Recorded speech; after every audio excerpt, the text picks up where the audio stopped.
Yo, what's going on, you guys? Welcome back to the fourth part of What If. Both Peter Parker and Harry Osborn both got bit by the spider. I hope you guys for the first three parts, as I did enjoy making them. From what I've seen, they have done pretty well on my channel, especially part 3 is huge. Thanks to that, guys. But now we are officially entering Spider-Man 2 territory with Doc Ock. And as you know, if you was in the last part, as you know, I've added Tombstone and Hammerhead to the story. And thus, Peter and Harry now have to deal with Tombstone and Hammerhead, but also having to deal with Doc Ock and maybe even other villains in the story in this version of Spider-Man 2. So I hope you all enjoyed this video. Make sure you guys go ahead, like the video, subscribe to the channel, comment down below if you're excited for part 4. Get hyped. Also, I want to point out, guys, that part 5 won't be out for a while, as I have recently shown my upcoming schedule for my channel, so I'm going to be going off that schedule for a while, guys. So part 4 won't be releasing until after this schedule is completely finished. So once I do every project in the schedule, then I can go ahead and make part 5 and part 6 both at the same time.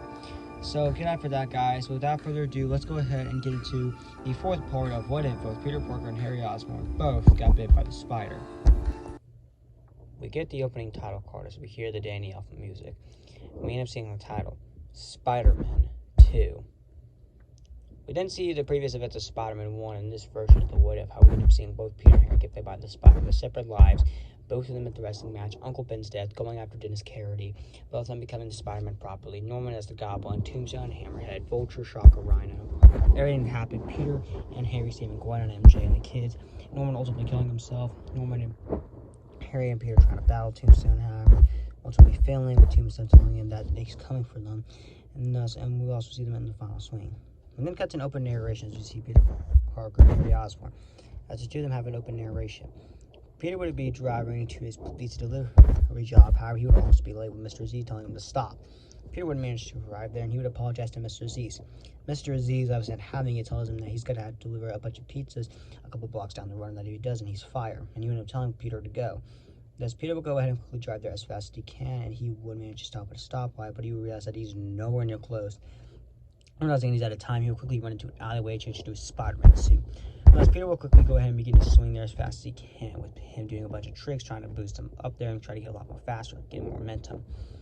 However, he's almost about to reach there until all of a sudden the gunshot's fired. Peter would be thrown down to the ground. Peter would be taken off guard by this, though, as it's pretty obvious that his spider sense did warn him. However, Peter was ignoring it as he was too focused on delivering the pizzas. We end up seeing someone.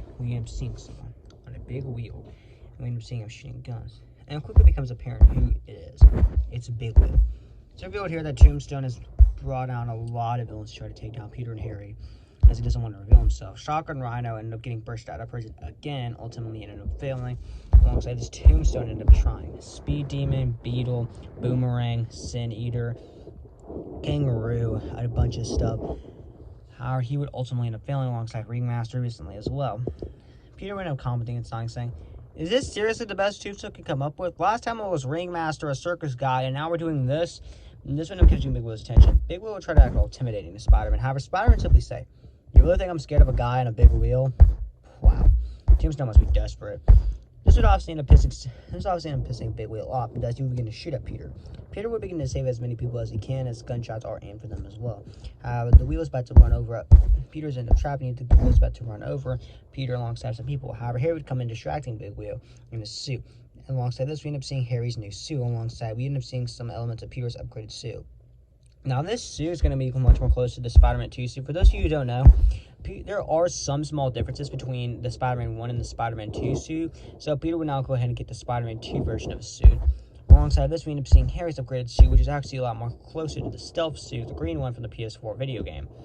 Harry decided to want to go a lot more tech-wise, stuff like that. Peter didn't really want to go that much tech-wise. However, Harry decided that he would still give Peter a little bit of tech. Meanwhile, Harry would be the one with multiple tech, as Peter would rather focus on hand-to-hand combat. Meanwhile, Harry would rather focus on the technology. However, while there are certain advantages and disadvantages to fight in this way, both of them are equal in this. Peter can use his strength to stop the wheel alongside Harry, but Harry would also like to use his gadgets as well. So Harry is similar to Holland's Spider-Man, at least in like Homecoming and Far From Home and kind of No Way Home. Meanwhile, Peter is a lot more similar to his classic self in the original timeline, as well as Andrew's Spider-Man. Thus, because of this, the two of them do end up working together, and they do ultimately manage to take down Big Wheel. And thus, Big Wheel will be turned into the police with Captain George Stacy thanking the two of them. However, all of the other police would actually end up getting mad at them, telling the captain that he needs to turn the Spider-Man in. Captain George Stacy would end up telling them to settle down, and he would actually end up apologizing to them. Peter and Harry would simply sigh, saying that they know and it's fine. Captain George Stacy would tell them to keep their heads up, that the city will realize how much good they've done. So pretty much here, we end up seeing the public's images about the Spider-Man after the events of the first movie. In the first movie, it was mostly mixed positive. However, this time it's mostly, majority of it's in the negative, unfortunately. And it's pretty obvious in this scenario. Although there are still some people who do support them, like Captain Tracy, for example, and there's no proof of them able to arrest Spider-Man, people are still turning their back on them. And as Peter and Harry have thought about giving up the costume for a while now, however, they know they can't. They would end up thanking Captain George Stacy, and Captain George Stacy would end up wishing them good luck, saying that they could take it from here. Thus, the two of them will begin to quickly swing off, and they would end up going their separate ways. Harry has to ask Oscorp for a business meeting, and Peter would go ahead to deliver the pizzas. Peter would still be late, and Harry would be late for his business meeting. However, he would manage to arrive prior to just beginning. The new board of directors would end up talking with Harry about what's going on with the new projects. It's pretty obvious here that Harry did manage to get hands on Oscorp before Tombstone did, so because his Tombstone's still after Oscorp and Quest Aerospace. As if you haven't seen the last part, Tombstone pretty much owns Quest Aerospace, and he's the big man of crime, similar to Spectacular Spider-Man. And thus, the business meeting will continue as we cut back to Peter at the Daily Bugle as he just got fired from his pizza delivery job, with Jonah threatening to fire Peter if he doesn't get pictures of both the Spider-Man. It's pretty obvious here that Peter and Harry don't want to take Harry doesn't want Peter to take pictures of him or Peter does himself, because it's pretty obvious that Jonah's the one who continues to ruin their reputation. However, Jonah would have told Peter, "You do this, Parker, or you're fired." Thus, unfortunately, Peter would realize he's going to have to get more pictures. Thus, he would arrive at his college. However, he would bump into Dr. Connors. Connors ended up asking Peter if he's all right. And now he has been showing up to late to class, and now planning is not a major at this university. As Dr. Connors ended up leaving, however, Peter ended up asking him, what about the whole new Lizard project? Dr. Connors ended up saying that the Lizard project's going well and how he should be able to finish in a couple of days. So this is foreshadowing another villain that will be added into this version of the film. Alongside this, Peter would actually end up bumping into Gwen here. Gwen ended up asking Peter how Harry is, with Peter saying that Harry's a lot stressed out, with Gwen saying that she can tell. Alongside this is where we actually end up meeting Eddie Brock. Yes, so Eddie Brock is going to be introduced in Spider-Man 2. And unfortunately, I'm going to have to keep Topher Grace's. I actually didn't think that Grace's performance was that bad as Eddie Brock. Now, as Venom, yeah, that was bad. But as Eddie Brock, I thought he was an okay. It's pretty obvious we're going for a doppelganger type of thing here. I'm changing things up here a bit. We're going to try to make him more like the classic Eddie Brock from the comic books. So because he's still played by Topher Grace, but he's going to be a lot more classic to more classic Eddie Brock. Just by the time he does become Venom in Spider-Man 3, he will be the big, bulky Venom we all know and love. And as because of this, he'll be a lot more comic book accurate here, with Eddie getting introduced to Peter, and with there obviously being a rivalry between the two of them. However, they're mutual to each other and respect each other. As Eddie Brock's also as a freelance job at the Daily Bugle as well, and he's also having to put up with Jonah's crap. So at this point, they're going to start out with friends, similar to Spectacular Spider-Man, with a little bit of rivalry.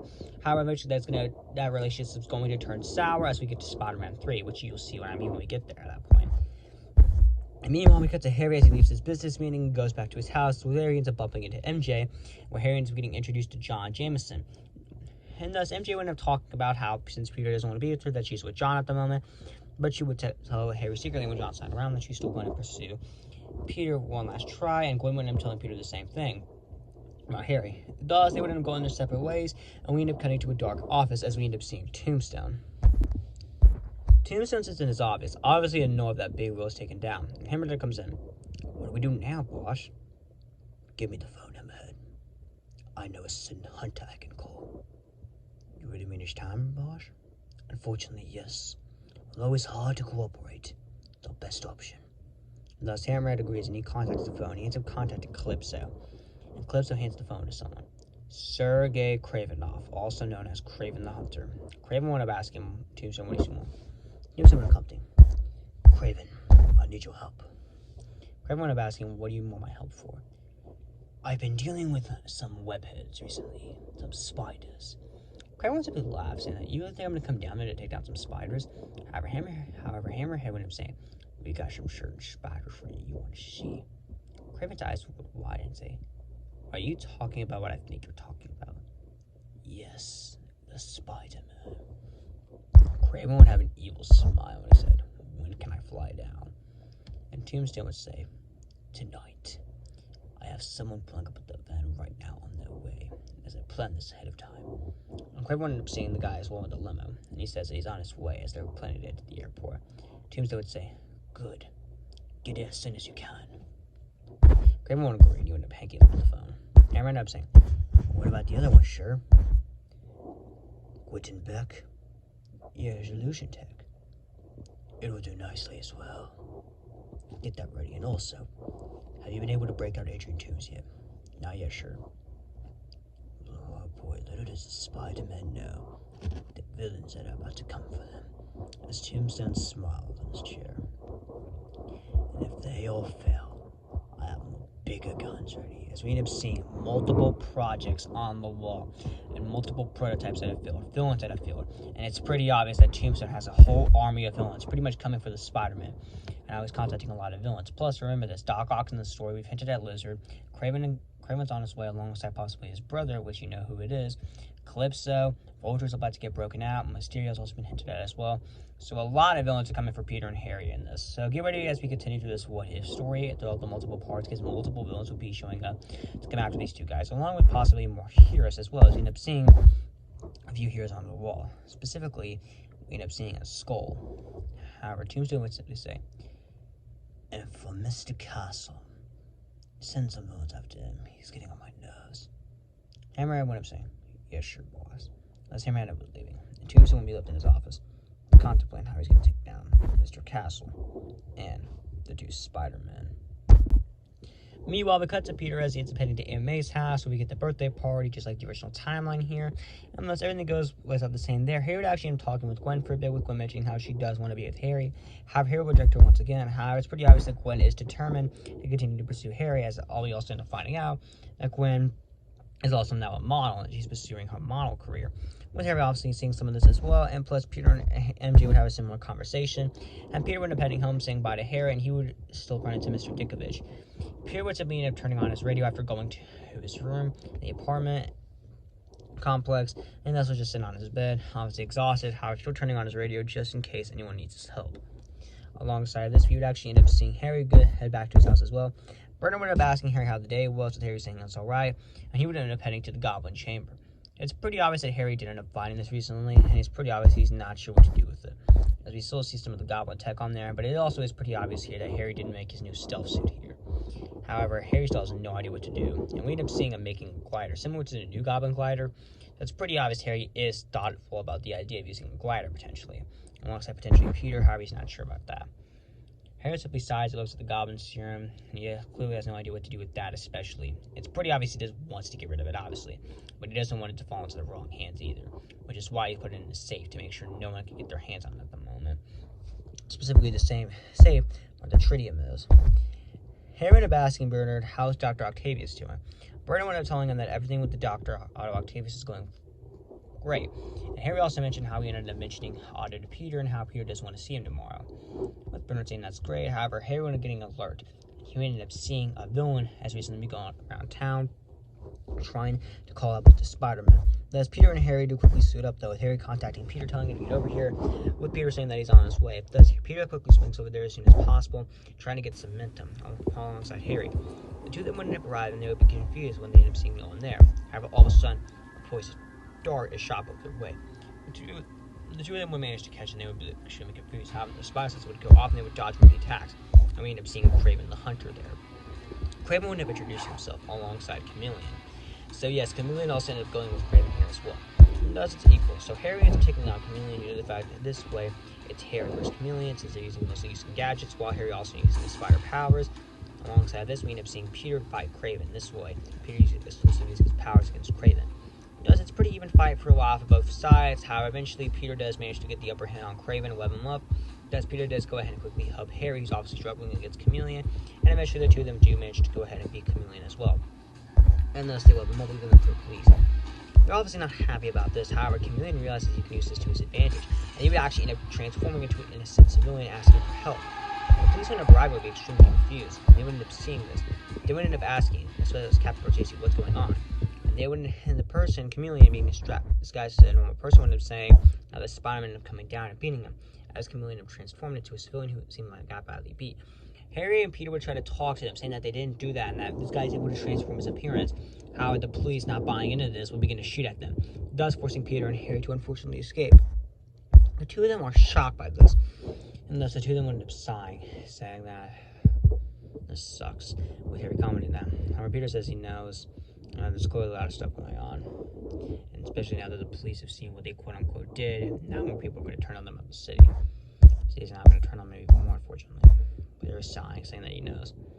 Now it's best that they just back to their houses and prepare for the Otto Octavius performance tomorrow. Peter would agree, and thus the two of them would go in their separate ways. Meanwhile, we see the police helping both Chameleon and Kraven down. And Kraven also ends up explaining the side of the situation as well, with him also having some scars as well from battling them. Captain George sees two end up telling them that it's alright, but little does the police know that these two were the reason why they caused, and now they attack the Spider-Man first. Thus, the two of them would end up meeting up with Tombstone later in the night, exploiting the open advantage they just got. Tombstone would actually be smiling and be happy with this and say, "This gives us a good advantage against the spiders. We could use this to our advantage." Hammerhead. Yes. Go ahead and get Mr. Beck ready, as I think it's time for our illusions to begin, alongside with the Hunter. And Tombstone would end up introducing Chameleon, Calypso, and Kraven to Mysterio. White and Beck would essentially explain his technology, and thus Chameleon and Mysterio agree to work together. Meanwhile, Kraven and Calypso decide that they're going to go out and work together as well, and they will leave certain trials for the Spider-Man to go and find. This way they can lead him into a trap where Calypso, Kraven, Chameleon, and Mysterio can ambush them. Alongside this, we end up cutting to Dr. Connors at the lab, and we end up seeing him work on the experiment continuously as well, the lizard formula. However, it's pretty obvious he needs a final ingredient, but he's not sure where he could potentially get this final ingredient from. We get to the next day as we end up seeing Captain George Stacy on the news, essentially explaining how the Spider-Man are now wanted fugitives after what they did attacking two innocent civilians, with them showing some of the security camera footage. However, it's clearly obvious it's not all the security camera footage, and it's pretty obvious that Tombstone took the rest of the security cam footage, and that's why I want to link back to them. Peter and Harry ultimately end up sighing, with Peter saying at his own house, "How could this get any worse for us?" And thus Peter will get ready to go ahead and meet with Otto Octavius. Harry wound up meeting up with Peter, and Harry wound up introducing Peter to Otto, just like the original timeline, with the two of them having a similar conversation. Now telling you it's not a privilege, it's a gift to be used for the good of mankind, with the two of them talking about the infusion and how Otto wound up mentioning how poetry works well with women. Alongside this, Harry would be there as well and would hear this as well. However, Harry quickly realized that he's actually late for a business meeting, thus he would begin to swing over there. However, because he's swinging, the police would actually notice him and would actually begin to chase Harry. Harry would be shocked by this, and that the fact that the police are chasing him, that he's going to be forced to fight the police. Eventually, Harry would manage to outmaneuver the police. Harry's ultimately ended up sighing, saying that all we've done for the city is help them, and this is what we get. This is what we're paid for. Harry would sigh and just begin to swing off as fast as he can, getting tired of this. Thus, Harry would arriving at Oscorp later that day, after he ends up leaving Otto's apartment, with him arriving at the business meeting just barely when it's about to end. They would end up asking Harry if everything's alright, and Harry would end up saying yes, and he would end up asking how was the business meeting going, and how all the stocks and everything at the company was going. They would actually end up mentioning something to Harry, how their work's great and all, but they haven't had time to spend time with their families, and it's pretty obvious that they're slowly getting tired of their work, and that they need a break. Harry would end up sighing, obviously feeling guilty of this, and he would end up allowing them to go home early for the night, with Harry not sure what to do. Meanwhile, we end up cutting to Peter as he prepares for MJ's play, and he does end up arriving late like the original timeline, with all those events pretty much playing out the exact same way. Meanwhile, we cut to Peter the next day as he attempts to try to call MJ. However, just like the original timeline, she doesn't hear Peter saying that he's Spider-Man, or at least one of them, and thus Peter would simply prepare for Otto's special performance today. And thus Otto would essentially explain the experiment that he's going to do, and how he's going to use the metal arms for the fusion reaction. However, everyone there is a bit skeptical, especially the scientists. However, Otto assures them that everything's going to be alright and that everything will work precisely well. Thus, Otto would end up showing them what they created, with all them being amazed. And thus, Otto would begin to work on it, similar to the original timeline. However, just like the original timeline, stuff would go wrong, Rosie would still die, and although there's two Spider-Men here, though, Rosie is still going to unfortunately die as they're not quick enough, but they do manage to shut the machine off a bit quicker, so that not as many people is hurt. However, Otto does still suffer heavily, as we end up seeing the ship still being fried. That's because Harry ended up telling Peter that he's got to get out of here before the press shows up, with Peter agreeing, and thus Harry ended up leaving for the night, and thus Peter decided to go a separate way, and that's where we're going to end part 2, and part 4 of What If Peter and Harry both got bit by the spider. So I hope you all enjoyed part 4. Make sure you guys go ahead and like the video, subscribe to the channel, comment down below what you thought of part 4, as this was quite an interesting part, as we pretty obvious here that a lot of villains are about to come for Peter and Harry in the next 2 parts. So get out for that, guys. But I hope you all enjoyed this video, and I will see you all in the next one.